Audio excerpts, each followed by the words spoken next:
Hello everyone and welcome back to my channel and welcome to the final day of Inktober. This one is exciting because it's probably one of the most difficult flower pieces that I have chosen to do, but before that, if you're curious about any of the materials that I've used, please check the description box down below. I have everything linked for you, as well as a video where I go through all of my Inktober supplies and my goals for the month. I have also linked a playlist that has all 31 days of Inktober, so in case you've missed any of them, you can go through and watch all of them and the progress I've made and just everything. It's been a really good month and I'm so happy that I got to share all of this with you and kind of my thoughts along the way. If you are curious about a more in-depth video about my thoughts on Inktober, some of my takeaways, and just my overall thoughts on the experience, I will have a video up on my channel where I talk about all of that. I'm not sure if it'll be up tomorrow or next week, but I can promise you that I will end up doing it and I'm really excited to share those thoughts with you. So if you want to see that, I hope you're looking forward to it. Now for this flower, it's a rose and it's kind of one of those roses that has really opened. It's a little bit later in the season and you can really see where the petals have kind of started to fall a little bit, and I thought it was so beautiful and so complex, and it's a flower that I've had a picture of for the longest time. I can't even begin to tell you how long I've had this picture for, and I've always wanted to draw it.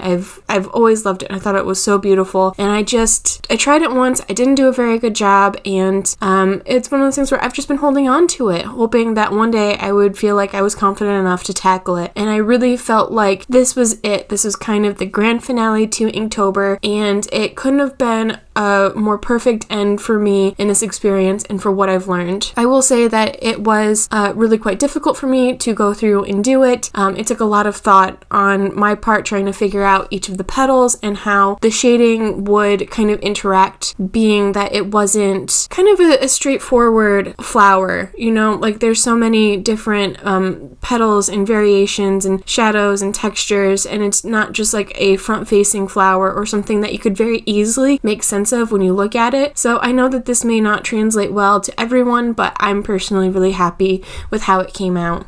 If you are just finishing up Inktober with me, I would absolutely love to know your thoughts on the entire month, and I would love to know what you're working on today and maybe just what you've learned from this entire experience, regardless of whether or not you've done it before or if this is your first year. I've talked to a few people who have done Inktober in the past, and they have a different takeaway with every single year that they end up doing it. So I would really love to just know your experience. If you like this drawing, I would love it if you gave the video a thumbs up, and love to comment down below. Let me know your thoughts on it, or you know, maybe if you're working on another flower drawing or something like that. I just love talking to you guys in the comments, and I really think that is all for this voiceover. I hope you all have a wonderful day, and I'm so sad that I'm probably not going to just talk to you tomorrow. It's been so much fun having this daily contact with all of you, and I have to admit that it's probably one of the things that I've really enjoyed about Inktober. But I will see you all soon, I promise, and we'll get back to my watercolor paintings that I know some of you have been missing so far, and I've been missing too. So I hope you all have a wonderful day, and I will see you soon. Bye!